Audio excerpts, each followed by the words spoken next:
నమస్కారం DTV news కి స్వాగతం. హెడ్లైన్స్ చూద్దాం. రేవంత్ ఫేక్ వీడియోలు వైరల్ చేస్తున్నారు మోదీ. గుజరాత్ పెత్తనమా, తెలంగాణ పౌరుషమా చూసుకుందాం రేవంత్.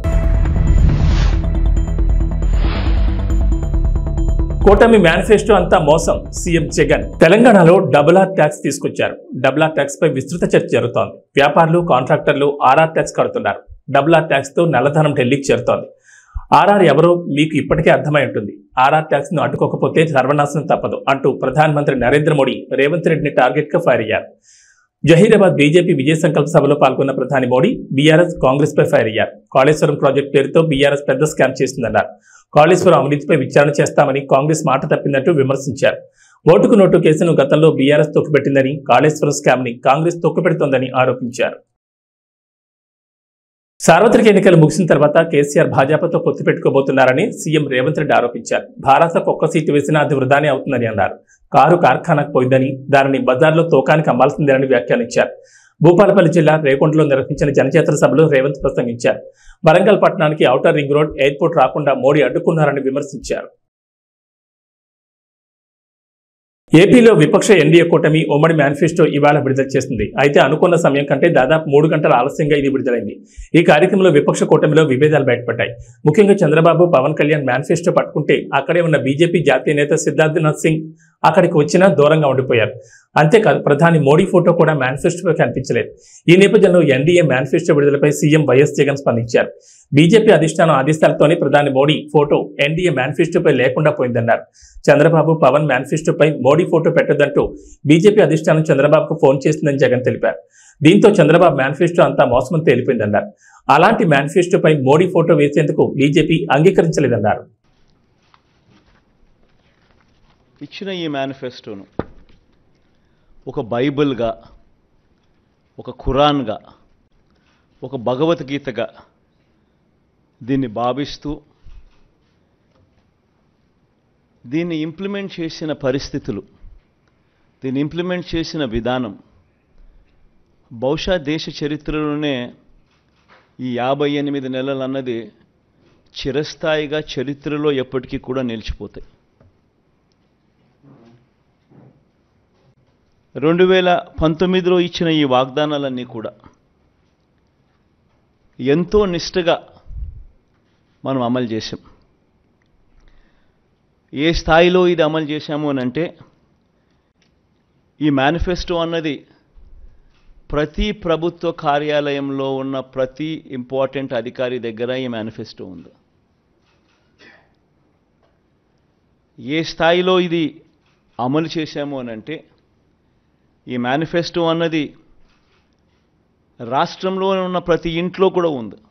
అంటే అన్నిసార్లు ఈ మేనిఫెస్టో వాళ్ళ ఇళ్ళకు పంపించాం.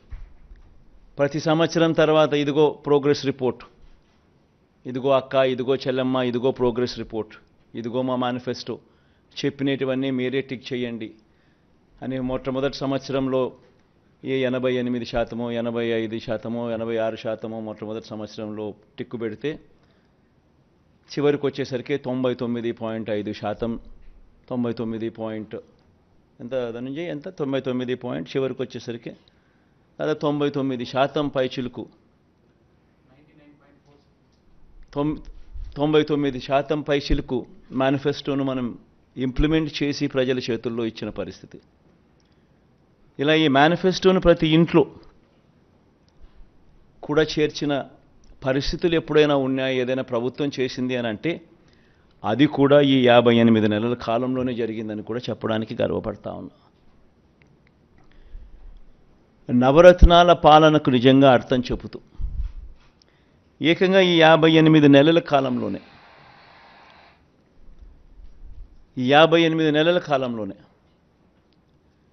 ఏకంగా 2,70,000 కోట్ల రూపాయలు, మళ్ళా రిపీట్ చేస్తా ఉన్నా, ఏకంగా 2,70,000 కోట్ల రూపాయలు డిబిటీగా, అంటే నేరుగా నా అక్క చెల్లెమ్మల కోసం నేను బటన్ నొక్కడం, నా అక్క చెల్లెమ్మల కుటుంబాల ఖాతాల్లోకి నేరుగా డబ్బులు వెళ్ళిపోవడం. నేరుగా వారి చేతికి అది అందడం, ఇదొక హిస్టరీ. 2,70,000 కోట్ల రూపాయలు ఈ మాదిరిగా నా అక్క చెల్లెమ్మలకు దేవుడి దయతో మంచి చేయగలిగాం. పేదల ఆత్మగౌరవాన్ని, అవ్వాతాతల ఆత్మాభిమానాన్ని ఎరిగిన వాడిగా వాళ్ళ ఇంటికి ఈ పథకాలన్నీ డోర్ డెలివరీ చేసిన పరిస్థితులు కూడా ఈ 58 నెలల కాలంలోనే. రాజ్యాంగ మార్పుపై కొంతకాలంగా భాజపా కాంగ్రెస్ల నడుమ మాటల యుద్ధం జరుగుతోంది. దీనిపై కాంగ్రెస్ అగ్రనేత రాహుల్ గాంధీ మరోసారి స్పందించారు. కేంద్ర మంత్రి అమిత్ షాపై విమర్శలు గుప్పించారు. మన రాజ్యాంగాన్ని మార్చే శక్తి ఈ ప్రపంచంలోని ఎవరికీ లేదంటూ మండిపడ్డారు. భాజపా మరోసారి అధికారంలోకి వస్తే రాజ్యాంగాన్ని మారుస్తుందని ఆయా సందర్భాల్లో ఆ పార్టీ నేతలు స్పష్టంగా చెప్తున్నారు. ఈ విషయాన్ని అమిత్ షా కూడా చెప్పారని రాహుల్ ఆరోపించారు. బిఆర్ అంబేద్కర్ కాంగ్రెస్ దేశ ప్రజలతో కలిసి బ్రిటిష్ వారితో పోరాడి భారత రాజ్యాంగాన్ని రూపొందించారు. ఇది పేద ప్రజల ఆత్మ గొంతుక వంటిది. దాన్ని ఎవ్వరూ తాకలేరు. మార్చే శక్తి ప్రపంచంలో ఎవరికీ లేదు. అలాంటిది రాజ్యాంగ మార్పుకే కేంద్రంలోని భాజపా కలలు కంటోంది. అలా ఎన్నటికీ జరగనివ్వమని వ్యాఖ్యానించారు. పెరూరులో సోమవారం సాయంత్రం ఘోర ప్రమాదం జరిగింది. ప్రయాణికులతో వెళ్తున్న బస్సు లోయలో పడింది. ఈ దుర్ఘటనలో 23 మంది చనిపోయారు. మరో 6 తీవ్రంగా గాయపడ్డారు. బస్సు తాయాబాంబా నుంచి లిమా వెళ్తుండగా కుస్కా జిల్లాలోని రహదారిపై ఈ ప్రమాదం జరిగింది. సమాచారం అందుకున్న అధికారులు, సిబ్బంది అక్కడికి చేరుకున్నారు. వెంటనే సహాయక చర్యలు ప్రారంభించారు. అతి వేగం వల్లే ఈ ప్రమాదం జరిగినట్లు తెలుస్తోంది. ఢిల్లీ సీఎం అరవింద్ కేజ్రీవాల్ అరెస్టుపై సుప్రీంకోర్టు మంగళవారం కీలక వ్యాఖ్యలు చేసింది. లోక్సభ ఎన్నికలకు కేవలం కొద్ది రోజుల ముందే కేజ్రీవాల్ని ఎందుకు అరెస్ట్ చేశారనే ప్రశ్నలపై ఎన్ఫోర్స్మెంట్ డైరెక్టరేట్ స్పందించాలని సర్వోన్నత న్యాయస్థానం దర్యాప్తు ఏజెన్సీని కోరింది. ఢిల్లీ మద్యం పాలసీ కేసులో ఈడీ తనను అరెస్ట్ చేసి రిమాండ్కు తరలించడాన్ని సవాల్ చేస్తూ అరవింద్ కేజ్రీవాల్ దాఖలు చేసిన పిటిషన్ విచారిస్తూ సుప్రీంకోర్టు బెంచ్ దర్యాప్తు ఏజెన్సీని ప్రశ్నించింది. వ్యక్తి స్వేచ్ఛ అనేది చాలా కీలకమైందని, దీన్ని మీరు నిరాకరించలేరని జస్టిస్ సంజీవ్ ఖన్నా పేర్కొన్నారు. ఇక కేజ్రీవాల్ను అరెస్ట్ చేసిన సమయం పైన ప్రశ్నలు తలెత్తున్నాయని అన్నారు. విచారణ చేపట్టడం, ఆపై పలు ఫిర్యాదుల పునరావృతం కావడం మధ్య ఎందుకు విరామం ఉందనే వివరాలపైన స్పందించాలని దర్యాప్తు సంస్థను సుప్రీంకోర్టు కోరింది. ఛత్తీస్గఢ్లో మరో భారీ ఎన్కౌంటర్ జరిగింది. నారాయణపూర్, కాంకేర్ జిల్లాల సరిహద్దుల్లో మంగళవారం ఉదయం భద్రతా దళాల కాల్పుల్లో 10 మంది మావోయిస్టులు మరణించారు. వీరిలో 3 మహిళలు ఉన్నారని పోలీసులు వెల్లడించారు. గత 15 రోజుల వ్యవధిలో మావోయిస్టులకు ఇది రెండో ఎదురుదెబ్బ. తాజా ఎన్కౌంటర్కు సంబంధించి అధికారులు తెలిపిన వివరాల ప్రకారం 2 జిల్లాల సరిహద్దుల్లోని అబూజ్మడ్లోని టేక్ మీటా, కాకూర్ అడవుల్లో మావోయిస్టులు ఉన్నట్లు సమాచారం అందింది. దీంతో నారాయణపూర్ ఎస్పీ ప్రభాత్ కుమార్ నేతృత్వంలో జిల్లా reserve guard, DRG, special task force, STF దళాలు సంయుక్తంగా సెర్చ్ ఆపరేషన్ చేపట్టాయి. మధ్యప్రదేశ్ చెందిన కాంగ్రెస్ చెందిన 3వ కీలక నేత రాహుల్ గాంధీ రాష్ట్రంలో ఎన్నికల ప్రచారం నిర్వహిస్తున్న రోజున 1000 మంది మద్దతుదారులతో బీజేపీకి ధీటుగా నిలిచారు. ముఖ్యమంత్రి మోహన్ యాదవ్, రాష్ట్ర పార్టీ చీఫ్ విడి శర్మ, మాజీ హోంమంత్రి నరోత్తమ్ మిశ్రా సమక్షంలో కాంగ్రెస్ మాజీ మంత్రి 6 సార్లు ఎమ్మెల్యే ఎన్నికైన రామ్ నివాస్ రావత్ ఈరోజు షియోపూర్ భారీ ర్యాలీలో బీజేపీలో చేరారు. ₹1 కూడా కట్టే పని లేకుండానే ఒక్కో కుటుంబానికి 25 లక్షల ఆరోగ్య బీమా కల్పించే పథకాన్ని దేశంలోని తొలిసారిగా ఆంధ్రప్రదేశ్లో అమలు చేస్తామని కూటమి ప్రకటించింది. ఎస్సీ, ఎస్టీ, బీసీ మైనార్టీలకు 50 ఏళ్లకే 4,000 పింఛను అందజేస్తామని, మత్స్యకారులకు వేట విరామ సమయంలో 20,000, ఆటో, టాక్సీ, లారీ, టిప్పర్ డ్రైవర్లకు 15,000 ఆర్థిక సహాయం చేస్తామని హామీ ఇచ్చింది. ఇసుకను ఉచితంగా అందుబాటులోకి తెస్తామని ప్రకటించింది. టీడీపీ, జనసేన ఉమ్మడి మేనిఫెస్టోను మంగళవారం ఉండవల్లిలోని చంద్రబాబు నివాసంలో ఎన్డీఏ నేతలు విడుదల చేశారు. మిత్రపక్షం భాజపా సూచనలు, సలహాలతో దీన్ని రూపొందించారు. టీడీపీ అధినేత చంద్రబాబు, జనసేన అధ్యక్షుడు పవన్ కళ్యాణ్, భాజపా రాష్ట్ర ఎన్నికల సహాయ ఇన్ఛార్జ్ సిద్ధార్థనాథ్ సింగ్ ఈ కార్యక్రమంలో పాల్గొన్నారు. తెలుగుదేశం పార్టీకి, జనసేన పార్టీకి వారి యోగంలో వచ్చిన రిప్రజెంటేషన్స్, అలాగే జనవాణి కార్యక్రమంలో వచ్చిన వినతులు కానీ, ఆన్లైన్లో వచ్చిన సూచనలు కానీ, అందరికీ 2 పార్టీలకు వచ్చిన సూచనలన్నీ క్రోడీకరించి ఈ మేనిఫెస్టో తయారు చేయడం జరిగింది. ముఖ్యంగా రాష్ట్ర ప్రజల నేటి అవసరాలను తీరుస్తూ రేపటి ఆకాంక్షలకు సాకారం చేసే ఈ మేనిఫెస్టోని కూటమి ప్రభుత్వం పరిశుభ్రంగా దీన్ని అమలు చేస్తుంది. దీంట్లో ముఖ్యమైన అంశాలు ఏమేమి తీసుకున్నామంటే, ఆంధ్రప్రదేశ్ ప్రజల భవిష్యత్తు ఆల్మోస్ట్ కత్తి మొనపైన వేలాడుతూ ఉంది. ప్రపంచంలోనే అత్యంత శక్తివంతమైన తెలుగు జాతి నేడు ఆంధ్రప్రదేశ్ పరిస్థితిని చూసి తలదించుకుంటుంది. లూటీ కోసమే 13 లక్షల కోట్లు అప్పు చేసి రాష్ట్ర ఆర్థిక వ్యవస్థను దివాళా తీయించారు. గత 5 ఏళ్లుగా అన్ని రంగాల్లో రాష్ట్రం తిరోగామి దిశలో పయనిస్తున్నది. సమాజంలో ఎటు చూసినా అభద్రత, అశాంతి, హత్యలు, ఆత్మహత్యలు కనిపిస్తున్నాయి. ధరలు, పన్నులు, ఛార్జీలు, అప్పుల బాధుడితో ఒక్కో కుటుంబం పైన దాదాపు 8 లక్షల భారం మోపారు. 10 రూపాయలు ఇచ్చి 100 రూపాయలు కొట్టేస్తూ పొద్దున్నే పథకం కింద డబ్బులు ఇచ్చి సాయంత్రం సారా కింద పట్టుకెళ్ళిపోయే ఈ ప్రభుత్వం చేస్తూ ఉన్నారు. పట్టభద్రుల నిరుద్యోగంలో 24%, దేశంలోనే ఏపీ మొదటి స్థానంలో ఉంది. రైతుల ఆత్మహత్యల్లో 3వ స్థానంలో, 18 ఏళ్లలోపు బాలికలపై జరుగుతున్న అత్యాచారాల్లో 2వ స్థానంలో ఉంది. పోలవరం నదుల అనుసంధానాన్ని గోదాట్లో ముంచేశారు. సంపద సృష్టి, ఉపాధి కల్పనా కేంద్రమైన ప్రజా రాజధాని అమరావతిని విధ్వంసం చేశారు. SC, ST, BC, minority sub plan నిధుల్ని 1,00,000 కోట్లు దారి మళ్లించారు. ఇక అన్నా క్యాంటీన్లు కానీ, నిరుద్యోగ భృతి కానీ, పండగ కానుకలు లాంటి 100కి పైగా తెలుగుదేశం ప్రభుత్వ సంక్షేమ కార్యక్రమాలు రద్దు చేశారు. ముఖ్యంగా గత కొద్ది రోజులుగా నేను మాట్లాడుతాను ల్యాండ్ టైటిలింగ్ యాక్ట్ పేరు మీద. పట్టా పుస్తకాల మీద ఆంధ్రప్రదేశ్ రాజముద్ర తీసి జగన్ ఫోటో వేయించుకొని తన అచ్చరాకైన పనులు చాలా చేస్తూ లక్షలాది ఎకరాల ల్యాండ్ టైటిలింగ్ యాక్ట్ పేరు మీద లక్షలాది ఎకరాలని ప్రజల ఆస్తుల్ని కబ్జా చేస్తున్నారు. ల్యాండ్, శాండ్, వైన్, మైన్, గంజాయి, డ్రగ్స్, ఎర్రచందనం, రేషన్ బియ్యం మాఫియాలతో దాదాపు 8 లక్షల కోట్ల ప్రజాధనాన్ని కొల్లగొట్టారు. స్థానిక సంస్థల ఎన్నికల్లో బీసీ రిజర్వేషన్లని 10% కోత కోసి 16,800 రాజ్యాంగ పదవులకి బీసీలకి దూరం చేశారు. విషపూరిత మద్యం పోసి 35 లక్షల మంది ఆరోగ్యాలు నాశనం చేశారు. 30,000 మంది ప్రాణాలు తీసి వారి భార్యలకి పసుపు తాడులు మంటగలిపారు. గృహ నిర్మాణం పేరుతో పేదల్ని అప్పుల పాలు చేశారు. ప్రశ్నించిన ప్రతిపక్షాలు ఎస్సీ, ఎస్టీ, బీసీ, మైనారిటీలని 600 మందిని హత్య చేశారు. వివేకానంద రెడ్డి గారి హంతకుల్ని ఇంకా కాపాడుతూనే ఉన్నారు. స్థానిక సంస్థలకు కేంద్రం ఇచ్చిన 12,000 కోట్ల రూపాయలని దారి మళ్లించారు. గ్రామ పట్టణాభివృద్ధిని దెబ్బతీశారు దారి మళ్లించి. ఈ విధ్వంస పరిస్థితులను చక్కదిద్ది రాష్ట్రాన్ని గాడిలో పెట్టేందుకే ఎన్నికల రూపంలో ఒక అవకాశం మన ముందుకు వచ్చింది. ఈ విధ్వంస పాలన సాగనంపి స్వర్ణాంధ్రను నిర్మించుకోవడానికే మా కూటమి అభ్యర్థులకి ఘన విజయం చేకూర్చాల్సిన అవసరం ప్రతి ఓటరు పైన ఉన్నదని విజ్ఞప్తి చేస్తున్నాం. తెలుగుదేశం పార్టీ చేసిన సూపర్ 6, అలాగే జనసేన ప్రతిపాదించిన షణ్ముఖ వ్యూహం, ఈ మూడిటితో కలిపి ముందుగా మేము 12తో ప్రారంభించి ఈరోజు సంపూర్ణంగా అన్ని ఎస్సీ, ఎస్టీ, అన్ని రకాల వర్గాలకి, ముస్లిం మైనారిటీలకి, క్రిస్టియన్లకి, అన్ని సంఘాల వాళ్ళకి, అన్ని రంగాల వాళ్ళకి చాలా సమగ్రంగా ఏర్పడిన కూటమి ఇది మన ఈ మేనిఫెస్టో. ఇది ముఖ్యంగా దీంట్లో నేను మీ దృష్టికి తీసుకొచ్చేది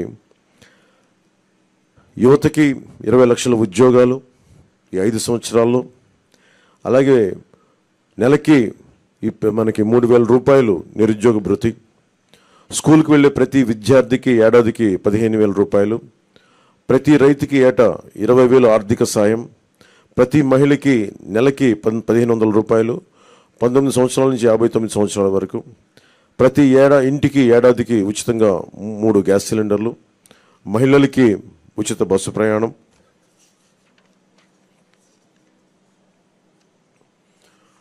మత్స్యకారులకు సంబంధించి సముద్ర వేట విరామ సమయంలో మత్స్యకారులకు 20,000 రూపాయల ఆర్థిక సాయం. జీవో2 2017ని రద్దు చేస్తాం. బోట్ల మరమ్మతులకు కానీ, ఆధునిక కమ్యూనికేషన్లకు కానీ ఆర్థిక సాయం అందిస్తాం. మాజీ మంత్రి వివేకానంద రెడ్డి హత్య కేసులో సీఎం జగన్ ఆయన సతీమణి భారతిరెడ్డిని సిబిఐ ఎందుకు విచారించలేదని వివేక కుమార్తె సునీత ప్రశ్నించారు. పులివెందులలో వివేక హత్య జరిగిన ఇంట్లోనే మంగళవారం మీడియా సమావేశం ఏర్పాటు చేసి ఘటన రోజు పరిణామాలు, తర్వాత దర్యాప్తు వెలుగులోకి వచ్చిన వివరాలపై పవర్ పాయింట్ ప్రజెంటేషన్ ఇచ్చారు. తాను చెబుతున్నవన్నీ దర్యాప్తు వివరాలకు దగ్గరగా ఉన్నవేనని వివరించారు. టెక్కల్ నియోజకవర్గం నుండి ఉమ్మడి కూటమి అభ్యర్థిగా బరిలో ఉన్న దువ్వాడ శ్రీనివాస్ టీడీపీ వైఫల్యాలు మరియు జగన్ ప్రభుత్వం చేపట్టిన అభివృద్ధి పనుల గురించి ఆయన ఏ విధంగా వివరించారో ఆయన మాటల్లోనే విందాం. మా ప్రతినిధి లీలా మాధురితో Duvvada Srinivas face to face. ఇప్పుడు ఆ వివరాలు చూద్దాం.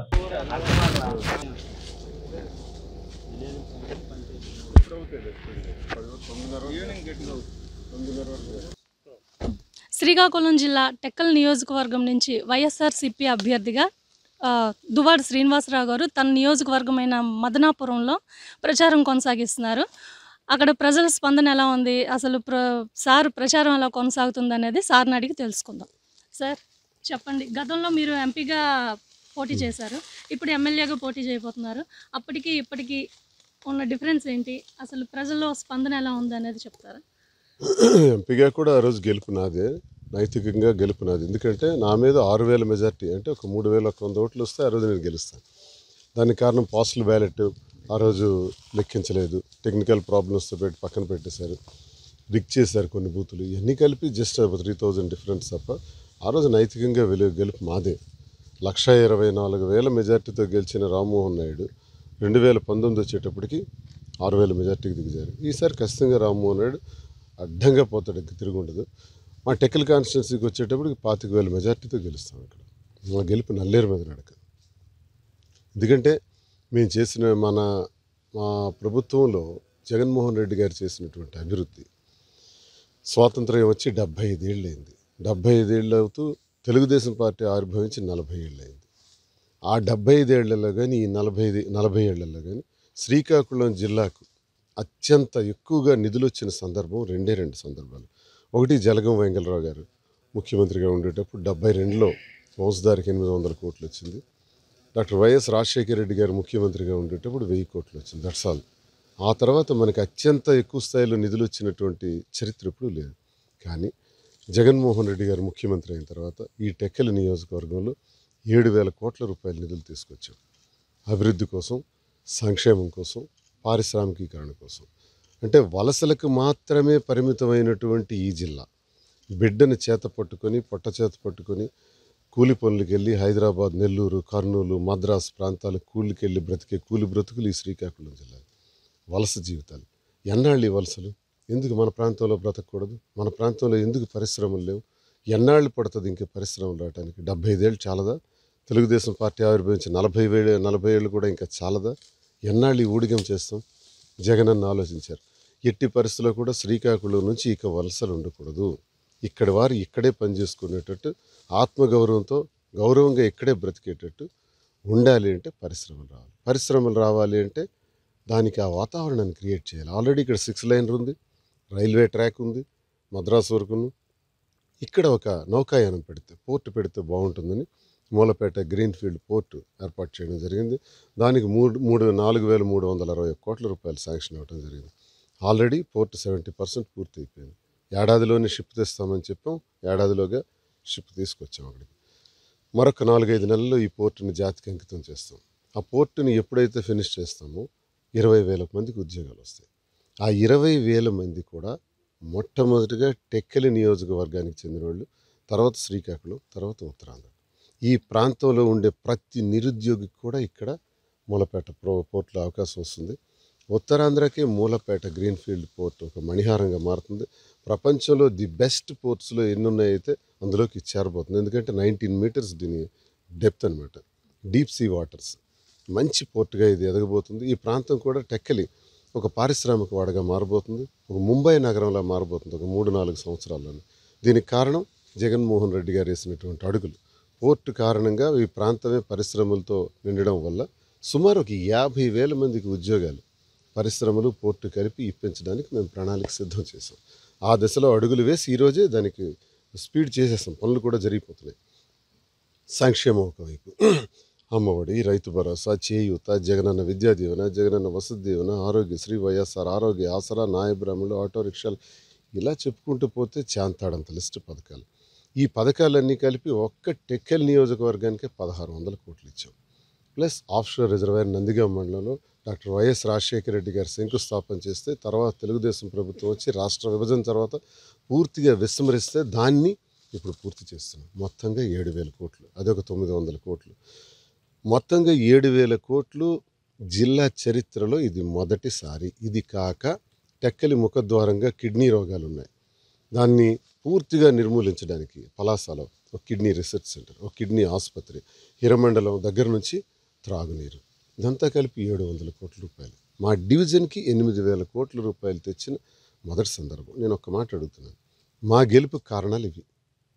మరి తెలుగుదేశం పార్టీ ఆవిర్భావం నుంచి 40 ఏళ్ల చరిత్రలో ఎర్రంనాయుడు కేంద్ర మంత్రిగా ఉన్నాడు, అచ్చెన్నాయుడు రాష్ట్ర క్యాబినెట్లో ఉన్నాడు, రామ్మోహన్ నాయుడు 10 సంవత్సరాలు ఎంపీ చేశారు. ఏం చేశారో నేను చెప్పినట్టు ఒకటి చెప్పానండి. నేను ఈరోజు ఓడిపోయాం.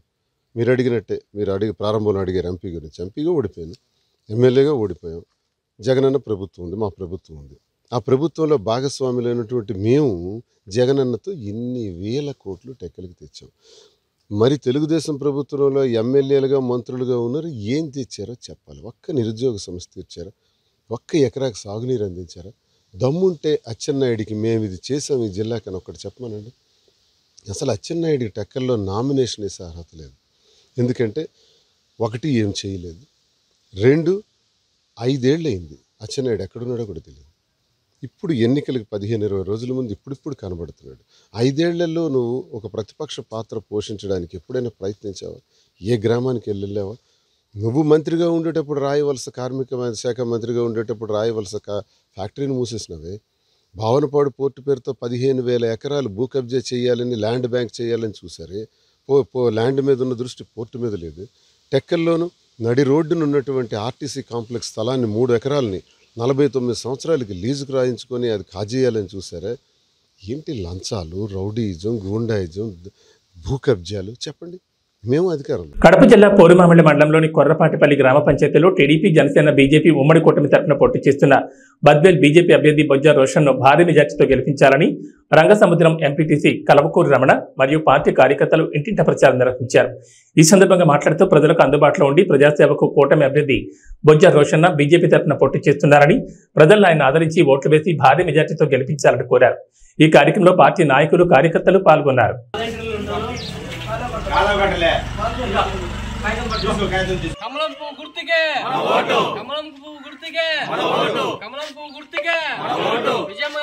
ఈరోజు కొర్రపాటిపల్లెలో మన బొజ్జ రోషన్న గారికి కమలం పువ్వు గుర్తుపైన ఓటేసి అత్యధిక మెజార్టీ తీసుకురావాలని చెప్పి క్యాన్వాస్ చేయడం జరిగింది. ఈ క్యాన్వాస్ మన మల్లికార్జున్ గారు, అచ్చిరెడ్డి గారు, అల్లూరయ్య గారు, సిద్ధయ్య గారు, మహేంద్ర గారు, శ్రీనివాసులు గారు, పీరయ్య గారు, పెద్ద పీరయ్య గారు వీళ్ళ ఆధ్వర్యంలో క్యాన్వాస్ విజయవంతంగా నిర్వహించడం జరిగింది. ప్రజల్లో స్పందన చాలా అద్భుతంగా ఉంది. మన బద్వేల్ నియోజకవర్గంలో బొజ్జ రోషన్న గారి విజయం తథ్యం. మెజారిటీ కోసమే మేము చూస్తున్నాం. ఖచ్చితంగా చంద్రబాబు నాయుడు గారు ఈ రాష్ట్రానికి ముఖ్యమంత్రి కూటమి తరపున ముఖ్యమంత్రి కాబోతున్నారు. చంద్రబాబు నాయుడు గారు ముఖ్యమంత్రి అయితే ముఖ్యంగా మహిళలకు అయితేనేమి చాలా మంచి పథకాలు ఉన్నాయి. అదేవిధంగా ఈ గవర్నమెంట్ వచ్చిన తర్వాత ప్రతిదీ కూడా అధిక రేట్లు పెంచి పేద మధ్యతరగతి వాళ్ళ నడ్డి విరిచారని చెప్పి ఈ సందర్భంగా నేను ఆరోపిస్తున్నాను. అదేవిధంగా చంద్రబాబు నాయుడు గారు గవర్నమెంట్ వస్తే పేదలే కాకుండా నిరుద్యోగ యువత అయితేనేమి, ఉద్యోగస్తులు అయితేనేమి అందరూ కూడా సంతోషంగా ఉంటారని చెప్పి ఈ సందర్భంగా తెలియజేస్తున్నాను. అదేవిధంగా చంద్రబాబు నాయుడు గారు సీఎం అవ్వాలి అంటే కనుక మన ఈరోజు బొజ్జ రోషన్న గారిని బద్వేల్ నియోజకవర్గం నుంచి కమలం పువ్వు గుర్తుపైన ఓటేసి మనం ఎమ్మెల్యేగా చేసుకోవాల్సిన అవసరం ఎంతైనా ఉందని చెప్పి మేము ఓటర్లను అభ్యర్థించడం జరిగింది. అదేవిధంగా ఈరోజు రాష్ట్రం జగన్మోహన్ రెడ్డి గారు రాష్ట్రాన్ని సచివాలయాలు అయితేనేమి, ఎక్సైజ్ శాఖ అయితేనేమి, ఇలా పార్కులు అయితేనేమి, ఇలా అనేక ఆస్తులు తాకట్టు పెట్టి డబ్బులు తీసుకొచ్చి ఈరోజు రాష్ట్రాన్ని అంధకారంలో ముంచాడని చెప్పి కూడా ఆరోపిస్తా ఉన్నారు. ఈరోజు జగన్మోహన్ రెడ్డి గారు సీఎంగా ఉంటే ఇలాగే కొనసాగితే కనుక మీరు చూస్తున్నారు ఈరోజు ల్యాండ్కు సంబంధించి ఒక యాక్ట్ తీసుకొచ్చారు. ఈ యాక్ట్కు సంబంధించి ఎన్నో మన ప్రజలైతేనేమి, రైతులు అయితేనే ఎన్నో ఇబ్బందులు ఎదుర్కొనే అవకాశాలు కూడా ఎన్నో ఉన్నాయని చెప్పి నేను తెలియజేస్తా ఉన్నా. అదేవిధంగా మన పాస్బుక్ల పైన, మన భూమి పైన ఆయన ఫోటో ఏంది, ఆయన పెత్తనం ఏంది అనేది కూడా నేను ఆరోపిస్తా ఉన్నా. కాబట్టి ఈ జగన్మోహన్ రెడ్డి గారికి బుద్ధి చెప్పాలి అంటే, జగన్మోహన్ రెడ్డి గారిని ఇంటికి పంపించాలంటే మనం ఖచ్చితంగా బొజ్జ రోషన్న గారికి కమలం పువ్వు గుర్తుపోయిన ఓటేసి ఎమ్మెల్యేగా చేసుకొని, అదేవిధంగా ఎంపీకి మన సైకిల్ గుర్తుకు భూపేశ్ రెడ్డి గారికి ఓటేసి ఎంపీగా చేసుకున్నామంటే కనుక మన చంద్రబాబు నాయుడు గారు సీఎం అవుతారు. చంద్రబాబు నాయుడు గారు సీఎం అయితే రాష్ట్రం నిజంగా సుభిక్షంగా ఉంటుంది. రాష్ట్రంలో ఉన్నటువంటి యువత అయితేనేమి, అదేవిధంగా నిరుద్యోగ యువత అయితేనేమి, అదేవిధంగా విద్యార్థులు అయితేనేమి, పేద బడుగు బలహీన వర్గాల వారు అయితేనేమి చాలా సంతోషంగా గడుపుతారని చెప్పి ఈ సందర్భంగా తెలియజేసుకుంటూ, అందరూ కూడా ప్రజలందరూ కూడా బద్వేల్ నియోజకవర్గ ప్రజలందరూ కూడా ఒక ఓటు కమలం గుర్తుకు, ఒక ఓటు సైకిల్ గుర్తుకు, ఎంపీకి సైకిల్ గుర్తుకు, ఎమ్మెల్యేకు కమలం గుర్తుకు బొజ్జ రోషన్న గారికి వేసి అత్యధిక మెజార్టీ తీసుకురావాలని చెప్పి ఈ సందర్భంగా మీడియా మూలకంగా నేను తెలియజేసుకుంటూ ధన్యవాదాలు తెలియజేసుకుంటాను. చంద్రబాబు గారి నాయకత్వం, నరేంద్ర మోడీ గారి నాయకత్వం, పవన్ కళ్యాణ్ గారి నాయకత్వం, విజయమ్మ గారి నాయకత్వం, నితీష్ గారి నాయకత్వం, బొజ్జ రోషన్న గారి నాయకత్వం. కమలం పువ్వు గుర్తుకే మన ఓటు, కమలం పువ్వు గుర్తుకే మన ఓటు, కమలం పువ్వు గుర్తుకే మన ఓటు. జై తెలుగుదేశం, జై తెలుగుదేశం, జై తెలుగుదేశం, జై తెలుగుదేశం. ఉండ్రాజవరం మండలం పాలంగి గ్రామంలో ఎన్నికల ప్రచారం నిడదవోలు నియోజకవర్గ శాసనసభ్యులు కాంగ్రెస్ పార్టీ ఎమ్మెల్యే అభ్యర్థి జి శ్రీనివాస్ నాయుడు మరియు Rajahmundry YSR Congress party parliament MP అభ్యర్థి గూడూరు శ్రీనివాస్ నిర్వహించారు. ఈ సందర్భంగా మాట్లాడుతూ దేశంలోనే ఏ రాష్ట్ర ముఖ్యమంత్రి చేయనంత అభివృద్ధి సంక్షేమ పథకాలు అందిస్తోంది వైఎస్ జగన్మోహన్ రెడ్డి ఒక్కరే అని తెలిపారు. కుల మత రాజకీయాలకు అతీతంగా లంచాలకు తావు లేకుండా పేదలకు అందిస్తున్న సంక్షేమ పథకాలు చేసిన అభివృద్ధి పనులే వైఎస్ఆర్సీపీ పార్టీకి ఘన విజయాన్ని అందిస్తాయన్నారు. 2 ఓట్లు ఫ్యాన్ గుర్తుగా ఓటేయాలని ఓటర్లను అభ్యర్థించారు. ఈ కార్యక్రమంలో కార్యకర్తలు పాల్గొన్నారు.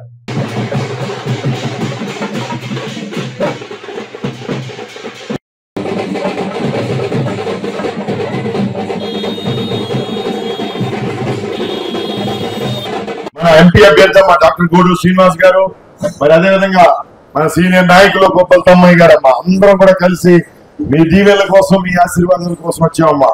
ఈ రోజు డాక్టర్ గూడూరు శ్రీనివాస్ గారు మన ఎంపీ అభ్యర్థిగా పోటీ పెడుతున్నారు రాజమండ్రి పార్లమెంట్ అమ్మా. నేను ఇక్కడ నిడదవోలు ఎమ్మెల్యేగా పోటీ పెడుతున్నామా. 2 ఓట్లు ఇస్తారు ఎంపీ ఎమ్మెల్యే ప్రతి ఒక్కరికి అమ్మా. 2 ఓట్లు కూడా బాగున్నారా? నమస్తే అమ్మా. నమస్తే నమస్తే అమ్మా. బాగున్నారు? నేను చెప్పాలమ్మా.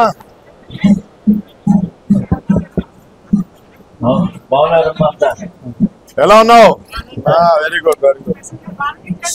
ఓహో, నువ్వు నీ చేత్తో నీవు అందరికి పార్టీ ఏదైనా ఓటు నాకేనా? అమోఘమైన పవిత్రమైన 2 ఓట్లు కూడా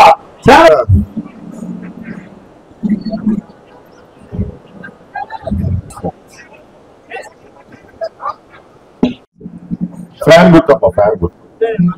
ప్రదాత, సంక్షేమ సారథి, నిస్వార్థ ప్రజాసేవకుడు, పిలిచే పలికే వ్యక్తి, అందరికీ అందుబాటులో ఉండే వ్యక్తి జి శ్రీనివాస నాయుడు గారు. అయ్యోనమ్మా మన ఎంపీ అమ్మా. నమస్తే అమ్మా.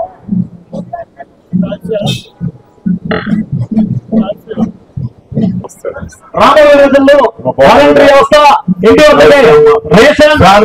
మర్చిపోకుండా 2 ఓట్లు కూడా ఈ రోజు మన బ్యాలెట్ పేపర్ మీద లోపలికి వెళ్ళాక బ్యాలెట్ పేపర్ మీద 2 కూడా 3వ నెంబర్ ఉన్నాయి. ఎంపీ గారిది 3వ బటన్ నొక్కాలి, ఎమ్మెల్యే గారిది కూడా 3వ నెంబర్ బటన్ నొక్కాలి. ఏమో బాగున్నారా తల్లి? ప్రస్తుతం ఐపీఎల్ 2024 సీజన్ రసవత్తరంగా సాగుతుండగా మరోవైపు ఈ ఏడాది T20 ప్రపంచ కప్ కోసం భారత జట్టులో ఎవరికి చోటు దక్కుతుందనే విషయం గురించి అందరూ ఉత్కంఠగా ఎదురుచూస్తున్న సమయంలో బీసీసీఐ కీలక ప్రకటన చేసింది. T20 వరల్డ్ కప్ కు భారత జట్టును బీసీసీఐ ఇవాళ ప్రకటించింది. భారత జట్టుకి రోహిత్ శర్మ కెప్టెన్ గా ఉండగా వైస్ కెప్టెన్ గా హార్దిక్ పాండ్యాకి బాధ్యతలు అప్పగించారు. కేఎల్ రాహుల్, రుతురాజ్ గైక్వాడ్ కు జట్టులో చోటు దక్కలేదు. ఏబీ బులెటిన్ విశేషాలు. నమస్కారం.